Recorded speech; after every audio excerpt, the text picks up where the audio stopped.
you miss us? We certainly did miss you guys. We're back. And I missed you, G-Clef. no, I didn't. Well, I certainly didn't. You were right next to me the entire time. That's true. No cap of pride there. But 1v1 between Tempest and Gen.G. We do have a crazy series ahead of us. May go all the way to Game 5, which I actually won. How Tempest was actually able to hold everything together and come back in Game 2 massively, partially because of Rich. Partially. I feel like and a big part. The strengths and weaknesses have been Rich related so far, both yesterday and today. But you know, it feels bad to say that this part 1 of Phase 2, Gluck have a better record in best of 5s than Gen.G do. So, maybe they're looking to turn that around as they get into today's games. But I'm glad that we do have a close series, that we have had a lot of close series lately. The games have been really good, and I think this series should be no different. But I do want to say, you know, Rich looked a little bit shaky, sometimes getting caught out. Maiev was not as potent as we've seen that hero be. So maybe some coaching to go on through this extended break during the commercial break that will get him back on track, and maybe we see another win here for Gen.G. Certainly a different type of environment for Korea a little bit, as we have a huge crowd today. Yeah. And you actually get different energy as well if you ever come down here. There's lots of crowd, even as a commentator or the casters, commentators, and also the players. They sometimes get a little bit more excited when there's a huge crowd.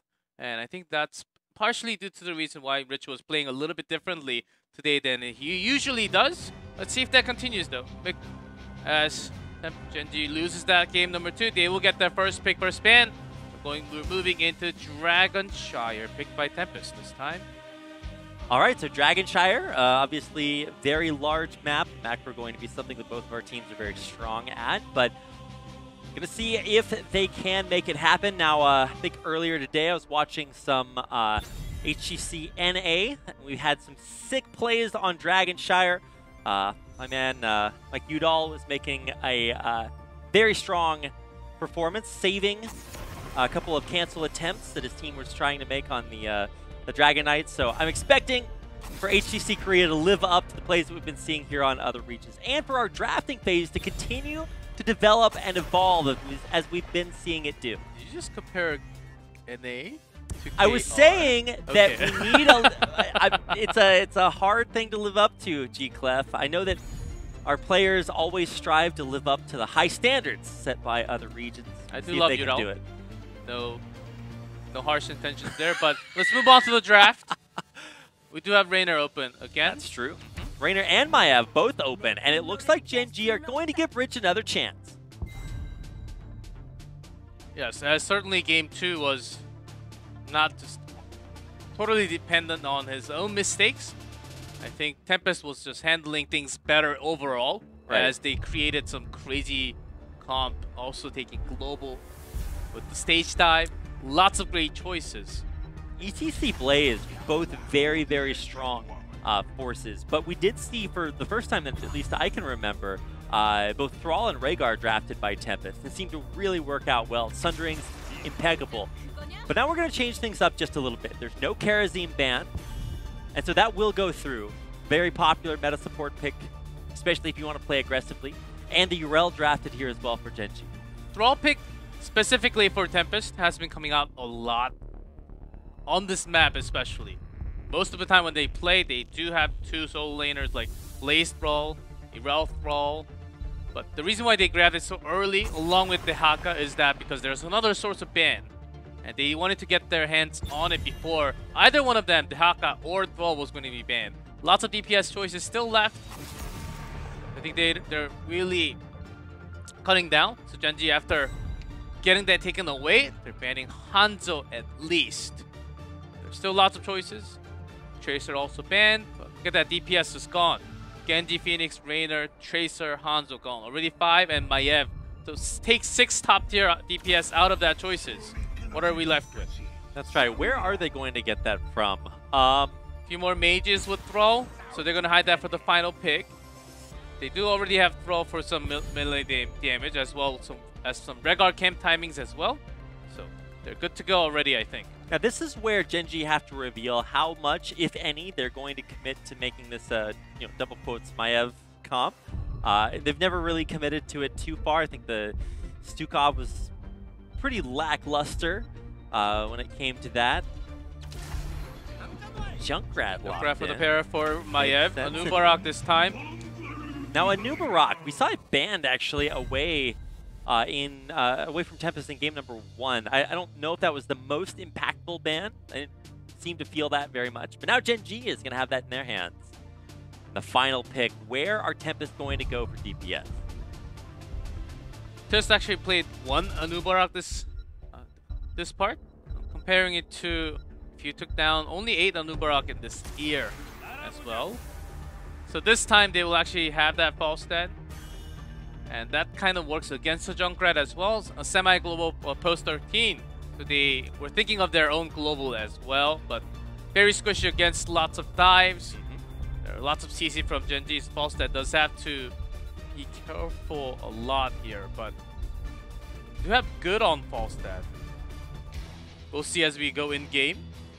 Was locked down on game 1, maybe after not feeling too well on that false stat. Why don't we just switch out a little bit here, as Lockdown can still play that Thrall. Yeah, and double global drafted for Tempest, so a different way to play, and still these draft phases continue to deliver. Seems like leaving Raynor open and then banning him phase 2 is kind of the way to go, and both teams really playing a very, very high-level draft phase that has given us these picks coming into Dragonshire for game number 3.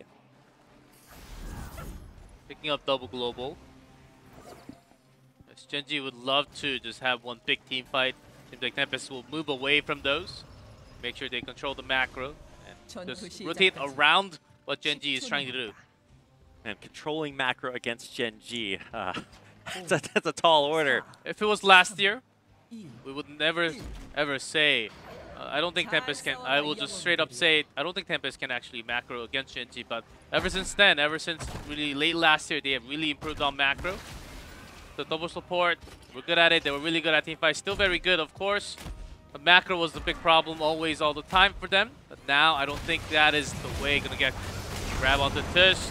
Saved by the Gusset Mine, also the Borrow Charge away from the wall. Nothing really crazy done already.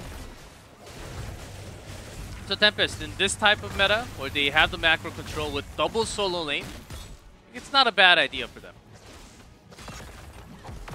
Let's see what the rotations look like, as it is going to be a very sad day for Dami. It seems to be kind of par for the course when it comes to playing Dahaka solo lane, depending on who you are matched up against. Although this time it's going to be Urel, also a bad situation. Going in on to Sign, there's the tether, going to pull him right back in.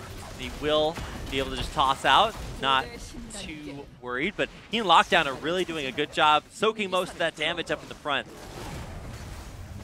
Gen.G's making this rotation intentionally at the beginning because if they just go 1-3-1 just like Tempest is doing, they will just soak in lane, not really get the control of their gank potential when they have so much of it. They're trying to make something happen, maybe possible early kills because of that. Tether build here. Is what's coming through. A little bit of a difference there. See the effectiveness here. Dragon Dami on in. And does that Toro, but damage will goes around and dodges Dami? that Borrow Charge. Great movement.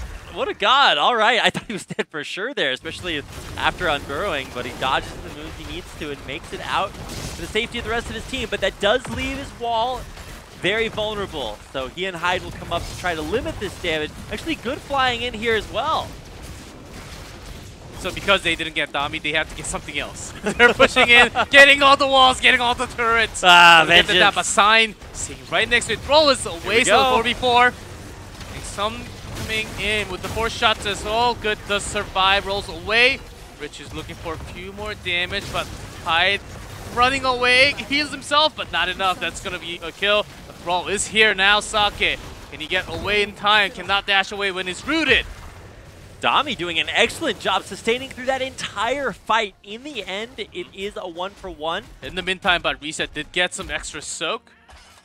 Alone, and he's getting the shrine at the bottom as well. So Gen.G not too much of a loss, as actually they pushed so far into the fort. Even damaged, not really damaged the fort, but got the entire wall and some experience because of that. This double global, it's really interesting to see where they are committed. Top lane, Dami did get that assistance, and that was a decent fight. Still, the wall going down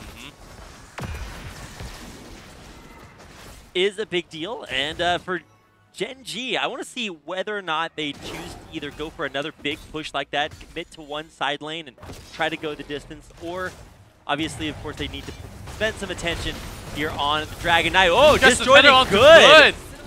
You are not allowed to get out of here. No! His mobility quite limited as he goes to go down. Sign, lucky enough to get back. That was very hard to see. And the timing that Gen.G actually created by Rich also, that connected into Nubarak's stun. That was some teamwork there. It was also hard to see because there were so many focus right in the middle, and Reset survives that with the mine. Well, you know, close enough. Rich always gets his man. Well, not always, but that time he did. We are seeing some crazy individual mechanical skills here for all these 10 players, and Gen.G so far leading a little bit more because a few succession in their kills. Rich will get the first Dragon Knight for Gen.G. We'll see how far they can push for it. Wall broken on the top half of the map, and now looking to break a second one this first DK of the game. That's the first one. Let's see how they rotate, looking for another one. Right going on in. Tist with the knock up on a lockdown, the knock back as well. And oh, 6 stun, but I think it's a foregone conclusion. He's got his dancing shoes on, but he will never gonna dance again. That's about it. That was all planned. And that's something you do have to be careful for. Reset Junkrat. The moment you do not really expect that mine to come out, you will be tossed to the opposite side. Yeah, very well placed. The displacement just executed perfectly. Lots of Dragon Knight value. Good, won't get knocked back just yet. The Dragon Knight will expire. I think Gen.G should be able to fight long enough to take this fort down, but they don't want to overcommit, especially with now Sign coming around the side. We're also a little slow, so creating 45. Tisk soaking a lot of damage. No borrow charge. Yet on a cooldown. Oh my god. Survive with the shield and the kill just peeling in a perfect time. And no casualties there for Gen.G. I thought for sure Sign coming around for the flank was going to mean that Gen.G was going to be in trouble. But nope, they repositioned just perfectly. A beautiful, beautiful save on a Nubarak allows them to escape for now. So Gen.G, this reminds me a lot of Game 1. G-Clef, a level advantage, and they're not looking to let up. Because they have some siege damage when they're gathered up together, they create the force where Tempest, they cannot really come nearby their range, which would be about 8 to 10 because of the borrow charge or tether range with the spirit that carries him dashes. So Tempest, and they have lots of melee, like Thrall can't even be near as a defensive tool, so they will be lacking the wave. So when they dive into the fort, it may be a little bit hard. Rich diving in, they do have 10, as Tempest is a better choice to actually give this up. Oh, and look at that timing, just in time to steal that Night Camp away. And now maybe even the bonus on the Sign if they can catch him. Dami helping him out. And so no hero deaths, but a lot of value. Gen.G just really getting everything in their path. A beautiful rotation up top. Scary thing to see. We do see Hyde once again. Disc misses there, as Hyde does survive. But does it 10? Cocoon and Rich will get away with the Spirit. Lockdown gets Ancestral still. Hyde does survive, so still healing coming in for Tempest. Yes, Sign low, but he's going to get healed up and right back in the fight. There's the silence, the isolation, so effective, and a kill coming right back. Uriel going down and a win there at the end for Tempest. They have a lot of distance to make up elsewhere across the map. A little bit of personal aggression there. Getting a little bit greedy, looking for a kill before what they could have done. Ray focusing. Comes down with the root. Reset barely gets away. He will survive. And the Mayeb will come from the side. That's going to be a death for Falstad. Continuing with Thrall. And Hyde is looking to get away in that wolf form as the Hawkeye is still clearing the wave on top. So they're late on the macro, but they have their members are even more killed by Gen.G. So this macro control for Gen.G seems like a Dragon Knight. Yep, coming back and should result in that Dragon Knight if Rich wants to take that one down. He will as soon as those treasure captured. Here is Dragon Knight number 2 coming in for Gen.G. Reset able to get back in that fight with the Riptire just after escaping very, very low health. Still effective nonetheless. So Gen.G, another big fight and another big objective win, getting that second Dragon Knight. We'll see what they can get off of it. Certainly, the fort is gone in the bottom half, but can they push much further? They already got the top one. And this fort is going down very likely. So see how Tempest, they can't even get near. Of course, this fort is getting low and it's going to get destroyed anyhow, but they can't stay even close to the range of Gen.G. Gladly Mayhem is actually in that Dragon Knight, so they can close a little bit closer right now, but when he's dropped on there, threatening to go into the keep this early. Let's see.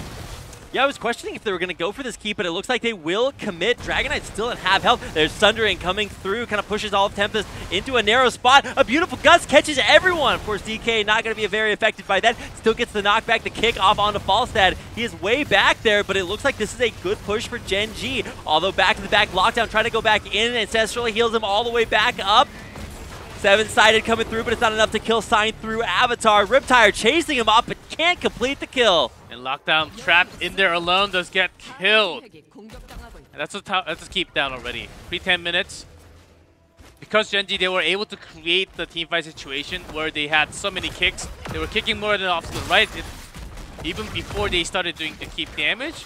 Kicked the Falstad out of the teamfight. Had to come in later after harding back home.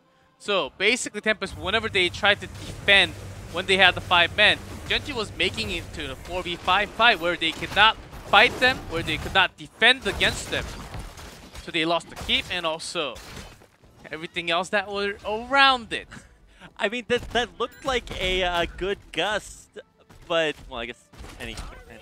It looked good, but it didn't actually accomplish all that much. Gen.G were not separated too much. They had Rich in the Dragon Knight, so even he was not vulnerable at that time. So pretty much a perfect situation for Gen.G. They take a pre-10-minute keep and camp off the back of it. So I don't really know what signs of weakness there are for Gen.G. Is they're going to get a big pick here on the sign. Gets Junkrat and gets disengaged without the Avatar. I thought Sign was about to go down as well, but in contrast, gets Junkrat killed. Nice burst damage onto there. It does not survive this time with your own mind reset. Yeah, I was really worried because Ancestral is still on cooldown, so that was not there to save him, but it does survive. And a nice pick. So a minor power play, but I don't know, how brief this little bit of a respite is going to be for Tempest. They do need some breathing room, but I don't know how much Tempest or Gen.G is going to give them. Junkrat already almost back up again. Still a big gap, 1.5 level lead for Gen.G. As they still control. But Tempest, the big problem is that they don't have a keep. If they had a keep, this double gap, there is a big gap, but they have double global, which could actually be okay in the terms of soaking for 20. That's still possible. Just dodge some of the team fights. Make sure you rotate around to the other shrine. Not really fight too well against Gen.G. Not the same in this case. There's a disc onto Regar, so no Ancestral. Putting damage onto units. Gust to disengage, but that's not going to be a big of a help. Sign an Avatar, Sake low, so he's going to get back to back. Should be okay if he gets that Fountain Healing to re-enter the fight. Dami having had a pre-drag. Of course, Rich did not going in. There's Thunder. Thunder down, Isolation down. Let's see if the tether gets canceled. Yes, it does. Nice burrow from Dami to kick that back. Reset. Now he's going to have to visit the Fountain, heal back up. But a couple of big cooldowns not available from Tempest. We'll see if Gen.G choose this as their opportunity to strike. Ancestral and Seven-Sided coming back very soon, so has to be careful with the Isolation. Defender available for Erel. Not really getting focused, so doesn't even have to use it. Rich goes in. Gets the bolt, has to get cleansed, and he does make it out with the disc now. Yeah, Seven-Sided onto Sign mostly, but he stays alive. Gets the tether onto Dami. He goes down. He will survive, but Rich dives in, gets the kill. Saki does survive at the end, and Kyocha goes for the kill to the other side. Sign does not escape, and Hyde also very low. Not going to be having a good time there. Going down there, and in the end, even with lockdown, trying to come in and do the utmost, there is no way to salvage that fight. Gen.G take a team wipe, and they go in straight for the core. what we thought was a very, very dirty fight all over the map. 5-man fight when you have that this time, and Keep is already down, so you don't even need to waste any time. Guess the Dragon Knight, but with the 4-man, I think Dragon Knight will barely get to the core. Tempest, they do have Falstad up now along with the Haka, but there's the defenders finally getting used as Kyocha was never getting focused by any one of Gen.G. Focusing on to Sake, maybe closer to a kill, but the core goes down before and grabbing another kill onto that Falstad. Gen.G. The roller coaster of emotions for Gen.G esports fans out there, and for the players themselves to come back after a loss. Both Tempest and Gen.G now have done that. This is going to be a really sick series. I'm so happy that Tempest were able to come back in game 2. Now Gen.G winning game number 3, right back and forth. It's quite the series we have on our hands, G-Club. So the team conference.